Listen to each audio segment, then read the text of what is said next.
kepribadian seorang muslim di dalam kehidupannya berumah tangga.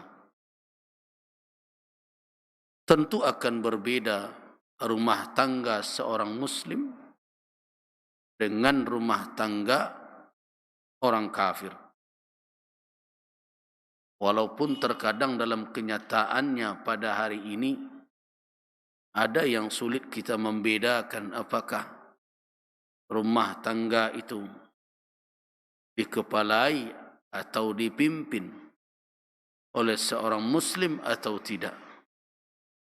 Karena tampilan yang terlihat di dalam rumah tangga tersebut terkadang jauh dari nilai-nilai yang islami.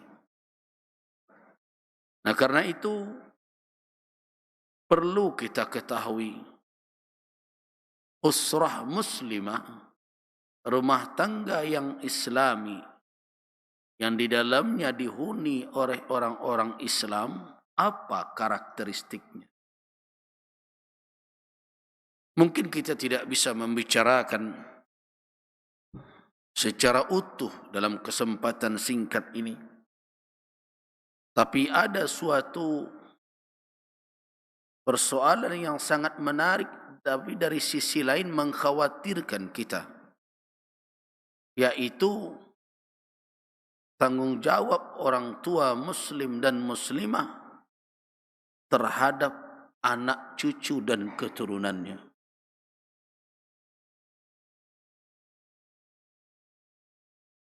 Pada suatu kali di satu kemah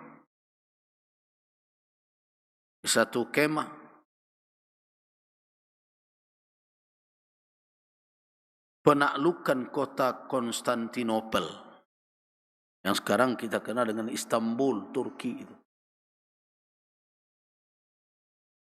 Di satu kemah itu, di dalam kemah yang banyak pasukan yang sedang mengepung kota itu, kebetulan berhimpun dua orang ulama yang terkenal dengan panggilannya Ibnu Dailami dan Ibnu Syaibani. Dua orang ulama ikut berjihad, terhimpun dalam satu pasukan dan menginap atau menetap di satu kemah yang sama. Kita tahu pasukan kaum muslimin di malam hari bukanlah pasukan yang senyap atau nyenyak tidur tenggelam di dalam mimpi. Mereka hanya memanfaatkan waktu istirahat untuk menyegarkan fisik. Malam-malam hari itu mereka pergunakan untuk bermunajat kepada Allah dan bermuhasabah. Nah, dua orang ulama ini bermuhasabah. Ketika mereka sedang bermuhasabah sekaligus berdiskusi antara satu dengan yang lainnya, mereka sampai pada firman Allah Subhanahu wa taala di dalam Suratun Nisa ayat yang ke-9. Apa bunyi dari ayat itu? Wal yakhshal ladzina law taraku min khalfihim dhurriyatan dhi'afa khafu 'alaihim falyattaqullaha wal yaqulu qawlan sadida. Hendaklah khawatir mereka yang seandainya meninggalkan di belakang mereka keturunan yang lemah. Keturunan yang lemah yang ditakutkan. Ditakutkan tentu khawatir keturunan yang lemah ini akan terseret, akan hanyut dalam gelombang kemaksiatan dan keterjauhan dari Allah Subhanahu wa taala. Kata Allah, hendaklah orang-orang yang menyadari ada kekhawatiran generasi sesudahnya adalah generasi yang lemah, yang patut untuk dikhawatirkan. Wal yakhsha, hendaklah muncul rasa takut di dalam diri mereka. Ketika itu salah seorang ulama itu berkata, Uddi, kalau membaca ayat ini, ingin saja saya rasanya alla yakuna li walad. Rasanya pengen saja ndak usahlah punya anak. Kenapa? Ini beratnya tanggung jawab. Kekhawatiran terhadap mereka di masa mendatang. Kata salah seorang dari ulama itu, kalau ceko baban tanggung jawab, ancak tak beranak saya. Tapi kata yang satu lagi, ta'alaik, jangan model itu. Jangan sampai di sana kesimpulannya. Iqra'il ayat, bacalah ayat secara utuh. Bagi orang-orang yang khawatir dan cemas dengan masa depan generasi itu, ada solusinya. Ada jalan keluarnya. Kata Allah, "Falyattaqullaha." Hendaklah mereka bertakwa kepada Allah. Terhadap apa? Tentang beban tanggung jawab mereka itu. وَلْيَقُولُوا قَوْلًا سَدِيدًا.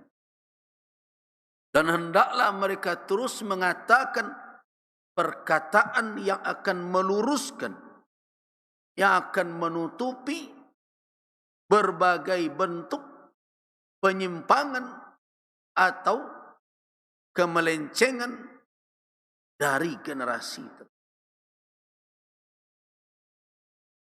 Jemaah rahimakumullah. Kalau kita memahami ayat ini, kemudian kita kaitkan dengan kepribadian seorang muslim ketika dia menjadi orang tua, dan dalam tanggung jawabnya ada anak keturunan yang dia akan dipertanyakan kelak. Dan kata Nabi, kullukum ra'in wa kullukum mas'ulun an ra'iyatih. Setiap kamu itu pemimpin yang menjaga, memelihara, ibarat penggembala. Maka setiap kamu akan diminta pertanggungjawaban tentang apa dan siapa yang berada di dalam tugasmu untuk menjaganya.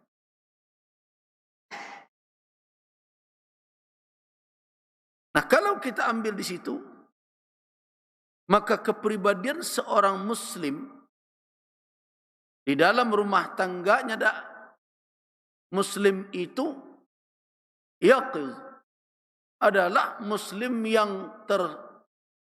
yang sadar bahwa dia punya tanggung jawab yang tidak bisa dia lepaskan begitu saja dan akan dipertanggungjawabkan di akhirat. Itu kepribadian seorang muslim dalam hidup berumah tangga.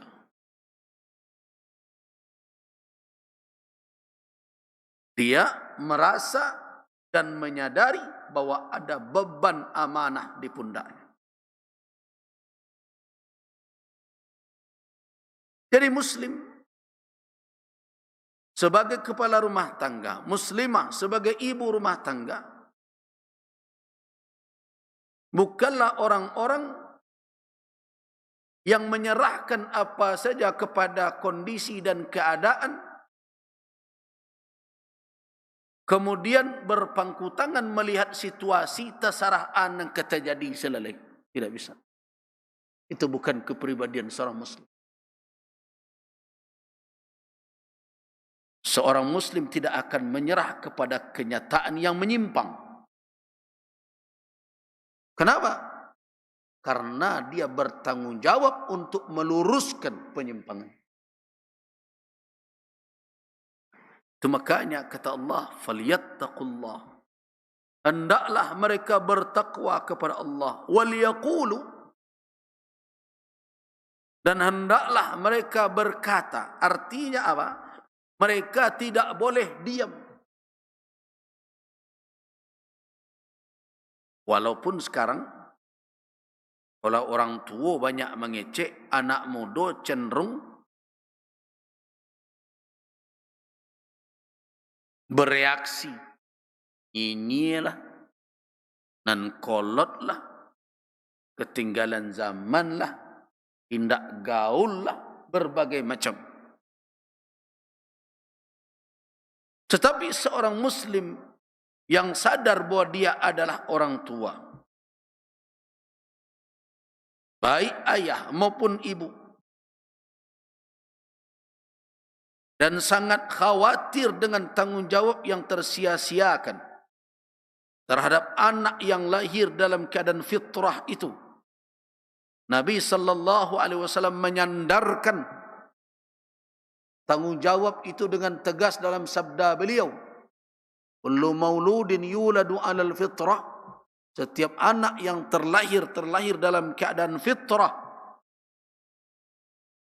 fa abawahu, maka kedua orang tuanya lah yang bertanggung jawab, ayyuhawidani, apakah akan menjadikan anak yang fitrah itu nanti menjadi Yahudi, au yunassirani, atau menasranikannya, au yumajjisani, atau menjadikan dia majusi.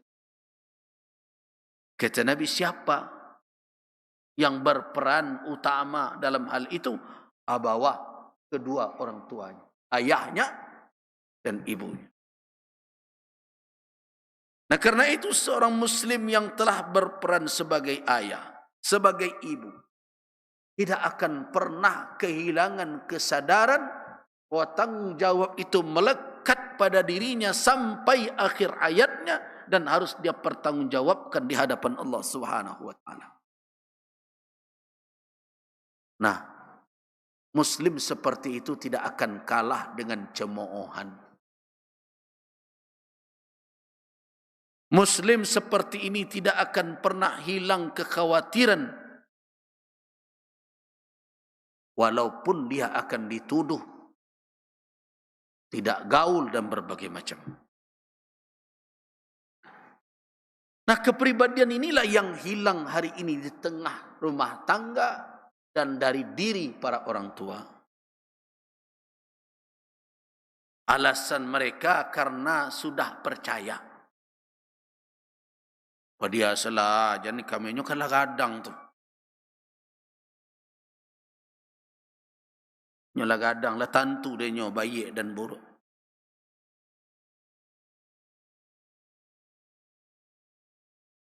Apakah begitu sikap seorang muslim yang bertakwa terhadap anak-anaknya?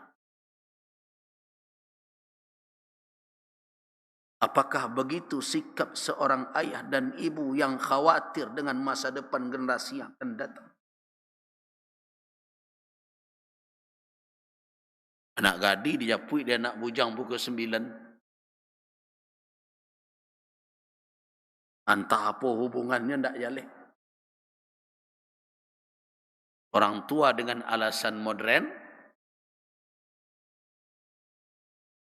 kalah dengan anak. Kalau yang berpesan dia malam-malam nak pulang tak? Di pukul 9 tu malam.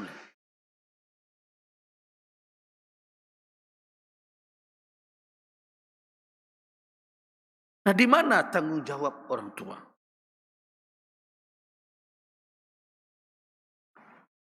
Sedangkan Allah Subhanahu wa taala setiap saat memperingatkan kita. Al-Quran ni kalau kita baca terus, ada tak batasan di dalam Al-Quran? Iko nasihatku untuk nan muda-muda saja atau nan gaik-gaik saja? Tidak. Nasihat itu berguna untuk seluruh manusia dalam level umur apapun. Nah, kalau orang tua tidak menjalankan tugas ini, berarti mereka tidak menjalankan amanah yang dibebankan oleh Allah Subhanahu wa taala. Ada suatu kisah yang menarik di dalam kitab Tanbihul Ghafilin karangan As-Samarqandi. Diriwayatkan seorang laki-laki datang kepada Umar bin Al-Khattab radhiyallahu anhu membawa putranya. Setelah berhadapan dengan Umar, dia berkata, "Ya Amirul Mukminin, inna ibni hadha ya'uquni." Amirul Mukminin, ku anak ambo, ku aduraku kambo. Rupanya ayah tadi mengadu kepada Umar, yang dikadukan anaknya. Mengapa? Anaknya mendurhakainya. Mendengarkan pengaduan itu, apa kata Amirul Mukminin Umar bin Al-Khattab radhiyallahu anhu kepada putranya itu? Amma takhafullah, amma takhafullah fi uquqi walidik. Hai nak, tidakkah engkau takut kepada Allah dengan mendurhakai orang tuamu itu? Fa inna min haqqil walad, inna min haqqil walid kadza wa min haqqil walid kadza. Sesungguhnya ada hak orang tua atas anak, yaitu mematuhinya. Ini. Umar bin Al-Khattab menyebutkan hak orang tua atas anak itu agar anak tersebut berhenti durhaka dan patuh kepada orang tuanya. Kamu harus tunaikan hak orang tuamu itu. Tapi tiba-tiba anak itu berbicara. Ya Amirul Mukminin, ama lil ibni ala walidihi haq. Amirul Mukminin, apakah seorang anak itu ada haknya pula atas orang tuanya? Kan tadi Umar mengatakan, ni hak orang tua, kami harus patuhi, kamu harus dengarkan pembicaraannya, kamu harus taati dia, jangan durhaka kepadanya. Dan dia tong Umar, hak orang tua saja. Anak tadi bertanya, Amirul Mukminin, adolo ndak hak anak nak menjadi kewajiban orang tua? Apa kata Umar? Naam. Nah, ada